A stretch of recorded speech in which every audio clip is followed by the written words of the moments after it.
Nutrinor a 75 ans, une histoire hors norme et une mission: unir nos forces à celles de la Terre pour accroître de façon durable la richesse collective.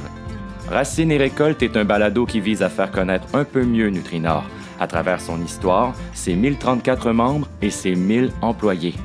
En toute authenticité, historiens, administrateurs, employés et agriculteurs membres de la coopérative vous dévoilent ce qu'on a semé au cours des 75 dernières années, ce qu'on récolte aujourd'hui et ce qui poussera demain.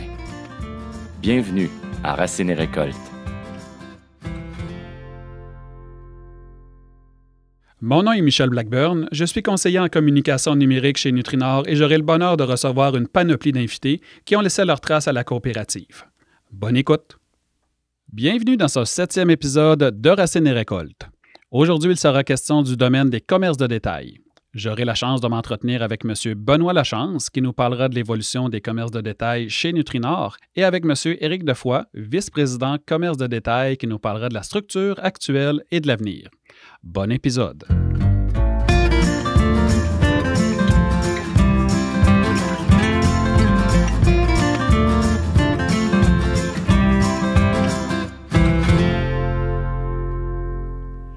Tout d'abord, bienvenue, M. Lachance. Merci.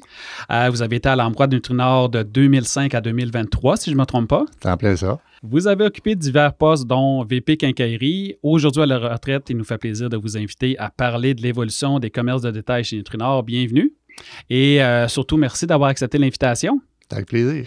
J'aimerais que vous nous parliez, Benoît, en fait, de la petite histoire de l'évolution là, des quincailleries chez Nutrinor, parce que si je ne me trompe pas, ça a toujours fait partie de l'histoire et de l'envergure de Nutrinor.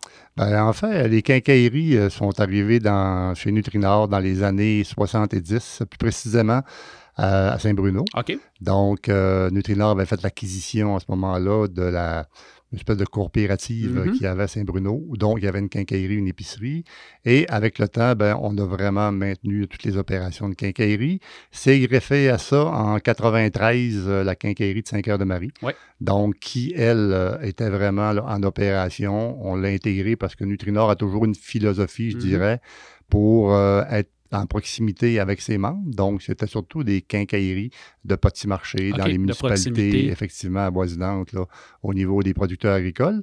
Et on avait aussi un magasin à Chicoutimi qui, lui, vendait plus de l'équipement. On l'a toujours intégré là, dans le domaine de la quincaillerie, sauf que c'est pas une quincaillerie typiquement là, comme on les voit là, dans l'ensemble des quincailleries régionales, mais c'était vraiment de la vente de machinerie, du propane, ainsi de suite, et ça a évolué là, avec les années. Si on regarde les autres quincailleries, il faut mentionner qu'en 2017-2018, on a eu la fusion avec la coop de Rives, donc dans le Haut-du-Lac, qui, eux, avaient deux quincailleries. On avait Saint-Prime et Normandin, donc qui étaient sous la bannière BMR, il faut le mentionner. Ouais. Et nous, avec la quincaillerie de Saint-Bruno et de Saint-Cœur-de-Marie, on était sous la bannière Unimat. Et c'est là qu'on a, en 2019, fait des benchmarks là, au niveau provincial canadien pour voir vers quelle bannière on voulait se diriger. La décision a été prise en 2020 de rester sous la bannière BMR. Ouais. Donc, les 4 quincailleries de Nutrinor sont devenues BMR. Et on peut dire que pour les années qui ont suivi, malgré la pandémie, je suis convaincu que cette bannière-là a apporté beaucoup là, au niveau de l'achalandage, au niveau aussi de la notoriété. Ouais. La marque, ça a fait pour beaucoup. Puis je suppose aussi que la grandeur, ou plutôt la grosseur de Nutrinor, donne un avantage pour que les quincailleries puissent collaborer entre elles, soit sur la disponibilité des stocks ou encore sur la collaboration des services offerts par chacun d'entre eux. Oui, ça a été un avantage. C'est sûr qu'au niveau des achats, on a été en mesure de regrouper plusieurs achats, dont tantôt je parlais de la mini-mécanique autant qu'au niveau du propane. Donc, ça a eu cet avantage-là. Même chose aussi pour transférer l'expertise. Donc, des fois, c'est difficile d'avoir des experts dans chacune de nos installations. Par contre, on a quand même utilisé les gens qui avaient des forces dans chacun de leurs domaines pour être en mesure de former les gens là, dans les autres quincailleries. Ça a été aussi, je dirais, un bon apport pour justement le service à clientèle et aussi le développement des compétences des employés. Aussi, je dirais, tu as toute la proximité de nos gens avec les producteurs agricoles. Ah, OK, oui. On fait également, là, je dirais que l'offre qu'on a offerte était vraiment spécialisée pour eux et nos membres, je pense, le reconnaissent et viennent acheter chez nous. On n'a qu'à parler à toute la période de la fenaison où c'est une grande période là, pour nos producteurs. C'est une période importante et avec toute, je dirais, la coordination, avec aussi les achats en gros, on était à même là, de leur offrir des bons prix, des bons produits, de la qualité et au moment où ils en avaient besoin. Génial. Parlons du petit dernier. Dans l'infrastructure de Nutrinor, dans l'infrastructure des quincailleries, Nutrinor Ferme Maison, je voulais peut-être que vous me parliez de la réflexion qui a entouré l'ouverture, le choix du nom, le choix de l'expertise aussi, parce qu'on ne se le cachera pas, Nutrinor est géographiquement dans un secteur en très forte compétition. Comment a commencé tout ça, là, en fait? Bien, c'est sûr qu'il faut remonter, je dirais, à partir de 2005. Moi, quand je suis arrivé, le directeur de l'époque, Jean Riverain, avait déjà planché sur un projet parce que le magasin était complètement désuet. Je pense que ceux qui ont été à même d'aller à ce magasin-là, c'était vraiment, manquait beaucoup d'amour. Par contre, les ventes étaient juste assez suffisantes pour être capable de, je dirais, maintenir ce qu'on avait, mais sans être capable de faire d'investissement majeur. Donc, les équipes du passé, de 2005 aller à 2020, ont fait plusieurs changements, ont amené des nouvelles spécialités, ont développé des nouvelles parts de marché, ce qui nous a amené à 2020-2021 à commencer à créer un concept pour construire un nouveau magasin. Donc, à l'époque, on voulait construire un nouveau magasin à l'emplacement actuel, sauf que le coût d'une construction neuve faisait en sorte qu'on n'était pas en mesure de rentabiliser ce projet-là. Donc, en 2022, on a changé un peu d'orientation et il y a une opportunité d'un local là, qui s'est libéré sur Talbot, là, très à proximité de nos installations anciennement. Et ce qui a fait en sorte qu'on a bâti un projet sur un déménagement et non sur une construction neuve, ce qui a réduit beaucoup les coûts. Et par le fait même, on était en mesure, avec l'espace disponible, de tripler et même la surface de vente, aussi d'augmenter toute la surface d'entreposage. Et ça a été un super de beau processus parce qu'on avait l'expertise, on avait les produits, on avait la compétence au niveau de nos employés, au niveau de nos gestionnaires. Et on a créé un concept où on pouvait là, justement, je dirais, tout en étant chic dans l'espace de vente, on recréait quand même, je dirais, un concept où le consommateur se reconnaissait là, dans une entreprise qui vend de la mini-mécanique, et ainsi de suite, mais c'était quand même du haut de gamme et aussi des produits qui étaient plus accessibles, je dirais, pour tous les consommateurs. Puis, mis à part ça, en fait, qu'est-ce qui fait en sorte que quelqu'un qui rentre chez Nutrinor Ferme Maison va avoir une expérience différente que n'importe quelle autre quincaillerie qui est sur Talbot ou du moins dans la même ville? Bien, je dirais la principale caractéristique majeure de Ferme Maison, c'est qu'on a développé 3 grands secteurs. Donc, tout ce qui est le barbecue, donc toute la vente de barbecue ainsi que les accessoires. Et on a vraiment là, des experts à l'interne pour être capable de conseiller à peu près tout ce qu'il y a de l'amateur de barbecue, là, avec toutes les, je dirais, les tendances actuelles et qui se développent au fur et à mesure. Donc, on a amené toujours cette expertise-là. Et dans ce même département-là, on avait aussi toute la vente de propane, donc tout ce qui est le foyer, chauffe-piscine, etc. Donc, c'est un premier, je dirais, secteur qui était vraiment, mais vraiment spécialisé. Et il n'y a pas de service comme ça qu'on peut retrouver, là, selon moi, avec autant d'efficacité, de qualité du personnel.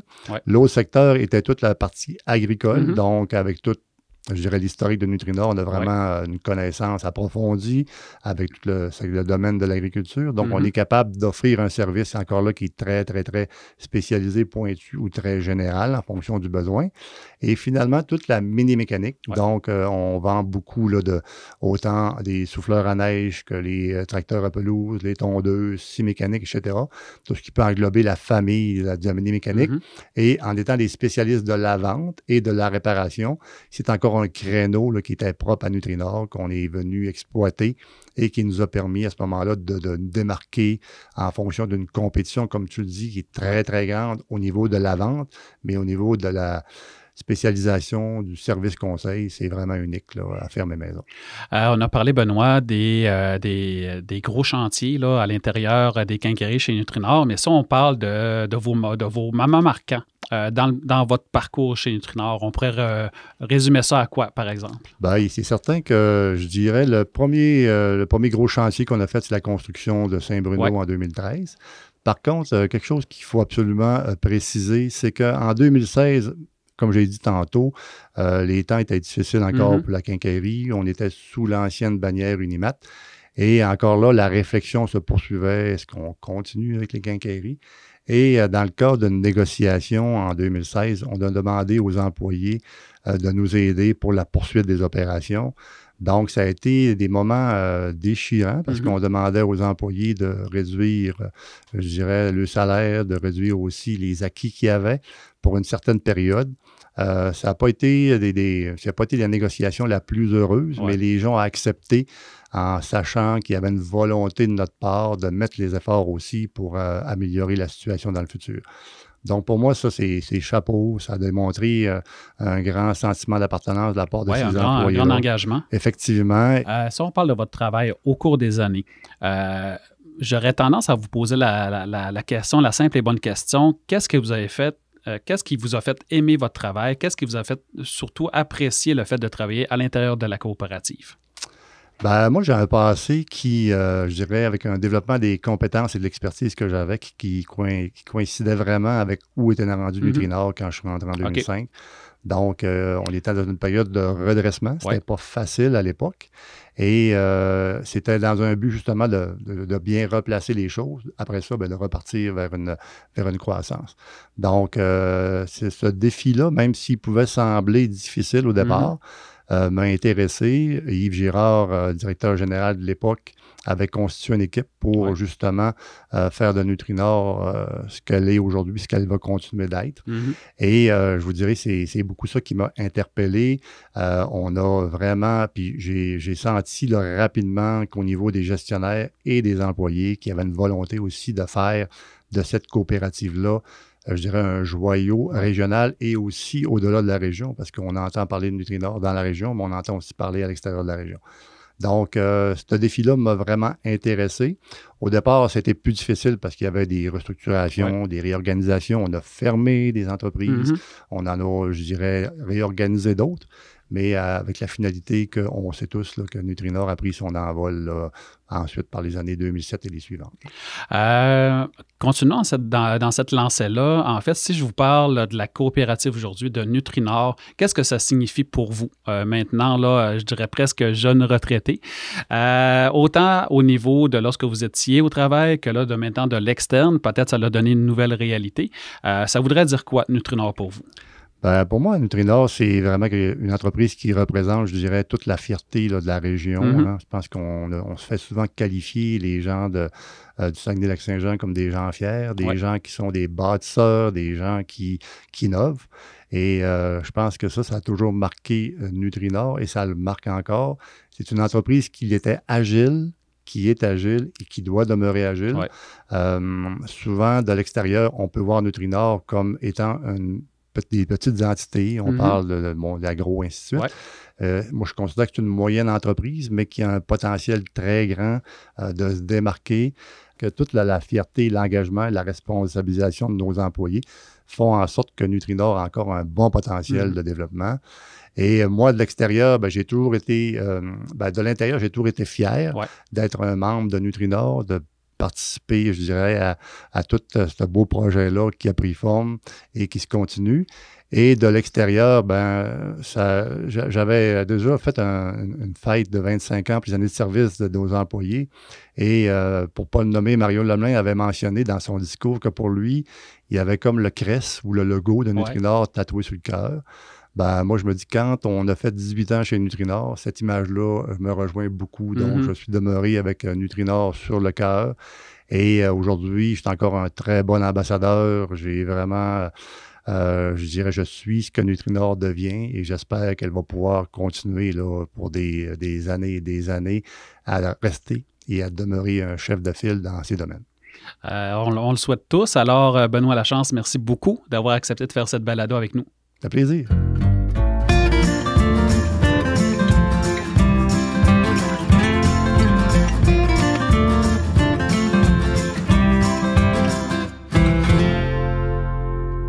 Issu d'une famille imprégnée du commerce de détail et bachelier en administration, Éric Defoy rejoint Nutrinor en août 2023 à titre de vice-président du domaine des commerces de détail. Doté d'une forte expérience dans les supermarchés, pharmacies et commerces de proximité, Éric a rejoint Nutrinor dans le cadre d'une stratégie de regroupement des établissements de détail sous une même gouvernance. Bienvenue. Merci. Merci d'avoir accepté l'invitation. De rien. Écoutez, Éric, je me permets tout d'abord de te tutoyer pour les besoins de la cause, vu qu'on se côtoie quand même dans ce que j'appelle le day-to-day. Éric, j'aimerais que tu puisses m'expliquer tes responsabilités concrètement chez Nutrinor. Donc, on parle des activités de commerce de proximité, des dépanneurs.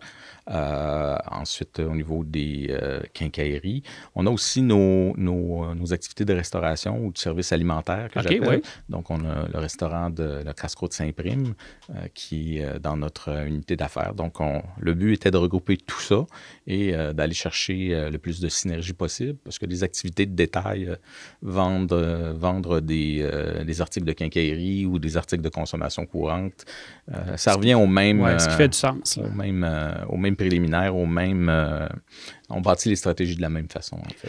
Donc, parlons chiffres, en fait. On était presque sur cette lancée-là. Ouais. Chez Nutrinor, les commerces de détail, à la fois nos quincailleries, nos restaurants, nos altes-services, ça signifie combien d'établissements? On a 5 établissements de quincaillerie, donc notre ferme maison à Chicoutimi. Ouais.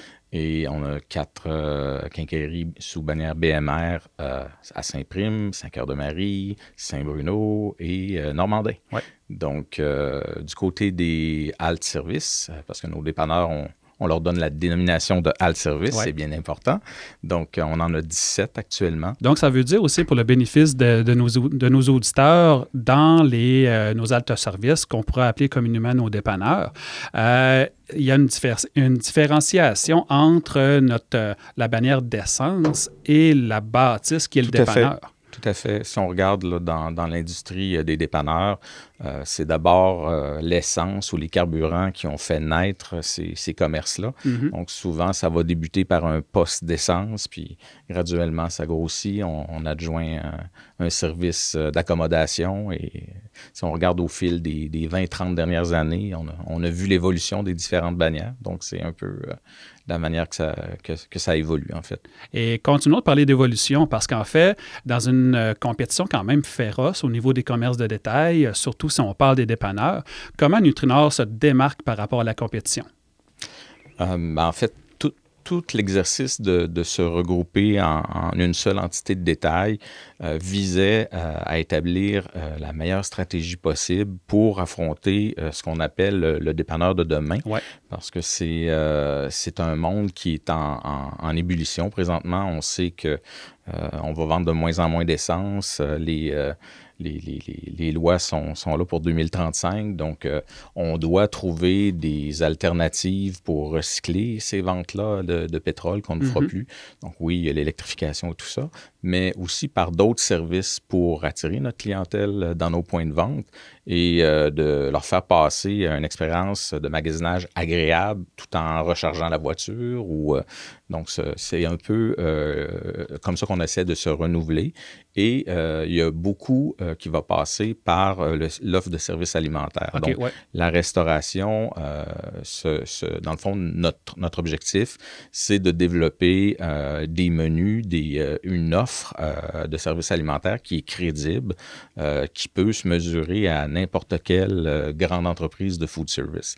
Si on n'arrive pas à reproduire ça, bien, c'est sûr que le futur est incertain. Puis ce client-là, est-ce qu'il est le même, c'est-à-dire le client d'il y a 20 ans, d'il y a 15 ans, d'il y a 5 ans, est-ce qu'il est encore le même que le futur client dans nos projections? Bien, en fait, le client vient chez nous pour sauver du temps. Ouais. On s'entend, tous les dépanneurs, l'objectif, c'est de faire gagner du temps.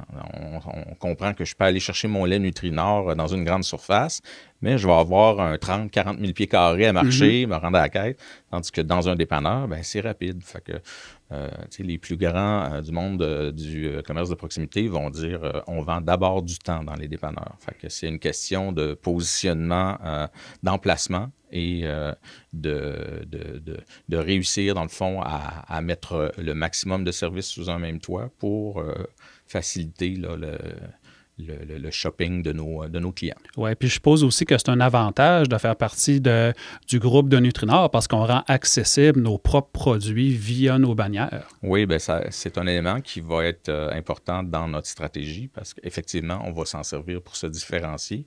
On a des excellents produits chez Nutrinor. On pense à notre lait, on pense à la Boulangerie du Royaume, aux viandes Fortin.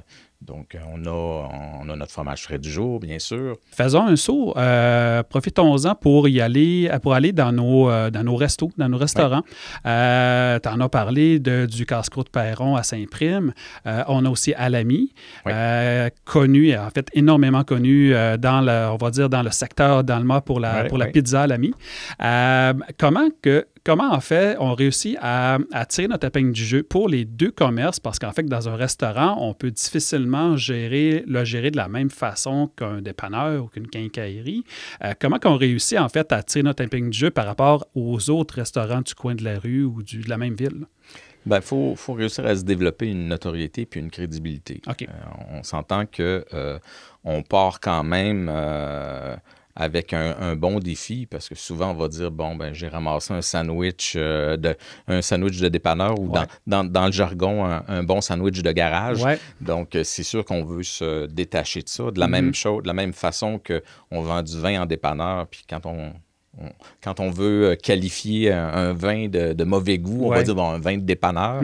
C'est sûr que c'est des choses desquelles on veut sortir. On va avoir une offre qui est crédible puis qui répond vraiment aux besoins. Alors, je dois pouvoir me mesurer aux plus grands, sans les nommer, aux plus grands de la restauration rapide. Donc, si on n'arrive pas à créer la crédibilité, puis le besoin, répondre aux besoins de nos clients, c'est sûr qu'on va avoir de la difficulté à rester dans le temps. Là. Puis est-ce que pour nous, c'est un avantage ou de quelle façon on peut, dans nos différents restos, inclure de nos ingrédients, donc par exemple de nos fromages, de nos viandes? Est-ce que pour nous, c'est une opportunité? Définitivement.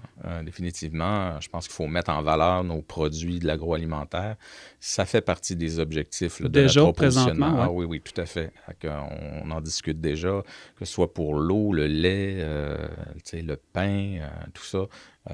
Faut maximiser, dans le fond, la visibilité de nos produits dans nos établissements.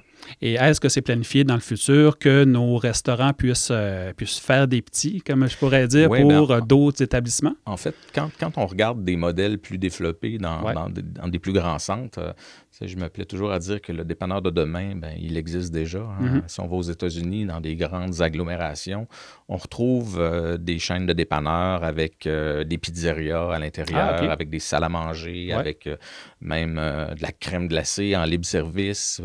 Il y a un paquet de services qui existent déjà. Donc, les modèles sont là.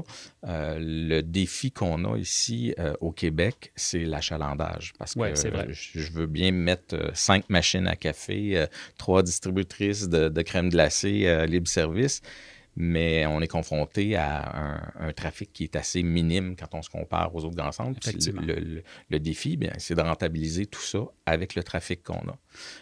Puis au Québec, on ne se le cachera pas, hein, c'est probablement l'endroit en Amérique du Nord où il y a le plus de pieds carrés vendant d'offres de produits ou de restauration per capita. OK. Je vais parler tout d'abord de nos 4 BMR parce qu'en fait, la façon qu'on vendait nos produits à l'intérieur de nos BMR était différent, en fait, si je peux m'exprimer ainsi, dans chacun des secteurs. Donc maintenant, c'est rendu un peu plus uniforme, si je peux le dire comme ça. C'est un objectif que je poursuis aussi. Okay. En fait, je veux qu'on prenne avantage de l'affiliation qu'on a avec BMR. Ouais. Évidemment que ça nous donne un grand pouvoir, une grande notoriété. Mais en plus, on doit trouver aussi notre propre couleur parce que avant d'être des BMR, on est des établissements de Nutrinor. Alors ça, on veut que ça se sente quand on rentre dans nos établissements, que ce soit Fermé Maison ou nos BMR. On veut retrouver certaines similitudes, une certaine ambiance qui, d'un site à l'autre, va se ressembler pour que les gens se reconnaissent dans nos établissements. Puis comment on réussit à faire ça? Parce qu'en fait, dans les dernières années, je dirais le commerce de détail a un peu été très chamboulé parce que de plus en plus, on se rend compte que les gens, je dirais, magasinent à la maison, sur Internet et arrivent sur place avec une idée très claire et précise de ce qu'ils veulent. Donc, dans le cas de nos quincailleries, est-ce que ça signifie que toute l'offre de service, de devenir un peu des experts par rapport à nos clients est de plus en plus vraie? Bien, je dirais que oui, évidemment, on est une référence. On va servir de conseil à notre clientèle. Mais moi, je crois qu'il faut avoir une homogénéité au niveau de notre concept. Et bien sûr qu'il n'y a pas un établissement qui a le même bâti, qui a le même physique, mais on doit quand même se retrouver en termes de séquence de produits, en termes d'accueil, en termes de signalisation, en termes de couleurs. Donc, tout ça doit faire en sorte qu'on se sente dans un établissement de Nutrinor. Donc, c'est là-dessus qu'on va travailler davantage là, dans les années qui viennent là, pour nos quincailleries. Donc, je suppose que les clients du BMR de Saint-Prime ne sont pas nécessairement les mêmes que ceux de Saint-Cœur-de-Marie. Non, évidemment, c'est la même chose dans nos dépanneurs. Hein. Je veux dire, dépendamment de l'environnement commercial, du profil démographique de la région, on n'a pas toujours les mêmes opportunités ou les mêmes catégories qui vont performer. Donc, faut en prendre compte et c'est pour ça qu'on veille à développer des offres locales qui correspondent vraiment aux besoins de la population ou de la clientèle qui magasine dans nos établissements. Là. Génial. Et finalement, notre tout dernier, Nutrinor Fermé Maison. Explique-moi, Éric, en quoi l'établissement, donc je m'en allais dire la bannière Nutrinor Fermé Maison est différente de nos 4 BMR. En fait, chez Fermé Maison, on sait que c'est le renouvellement de notre coop qu'on avait à Chicoutimi. Donc, on a voulu se rapprocher davantage de nos clients, de leur permettre de faire leur magasinage en voyant les produits sur des tablettes. On sait qu'auparavant, on se présentait au comptoir, on veut telle chose, puis on te prenait par la main, on t'amenait dans l'entrepôt. Donc, c'était une façon de faire qui était peut-être plus du passé, disons ça comme ça. Puis on voulait aussi, on visait à plus large, on voulait que la population comprenne qu'elle peut shopper chez nous et non pas seulement nos membres ou une clientèle spécialisée, là. Donc, c'était le but. Puis on voulait développer des offres qui sortent un peu des sentiers battus. Là. On parle les produits équestres, à la sériculture, à la culture des abeilles, les poules urbaines, disons ça comme ça. Donc, ce sont tous des petits trucs de ferme qu'on ramène à la maison. Donc, c'est un peu ça.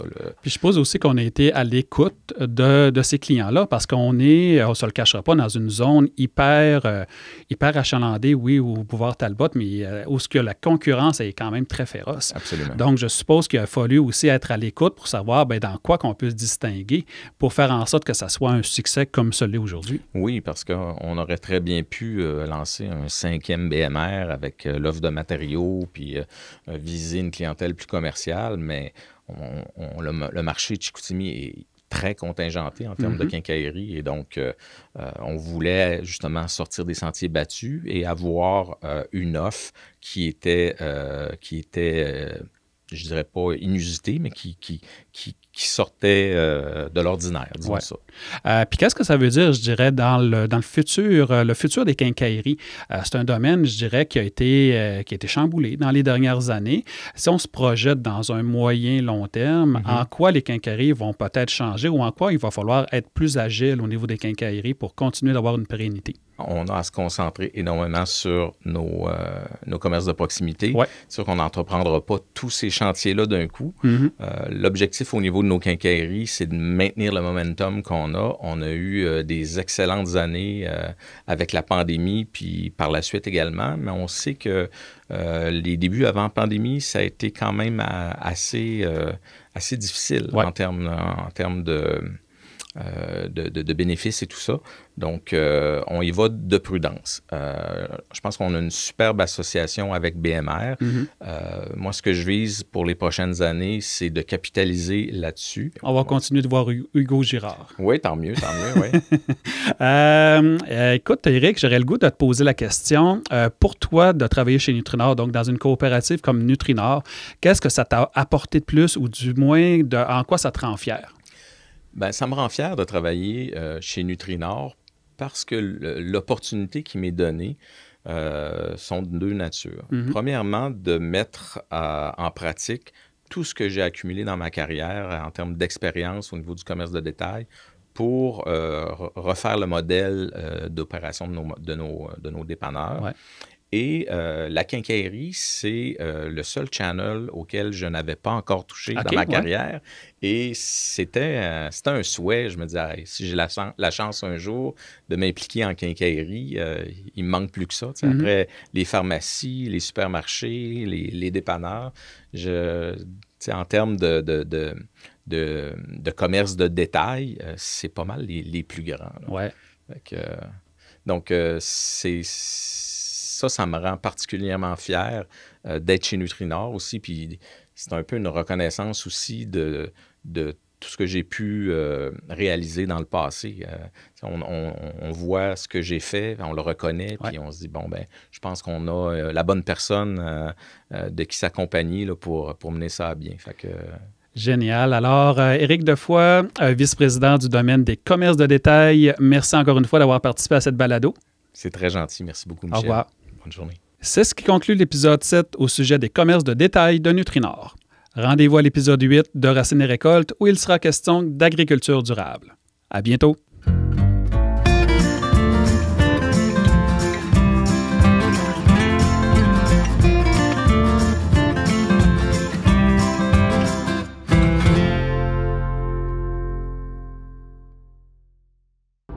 Ce balado est produit en collaboration avec la Télé du Haut-du-Lac.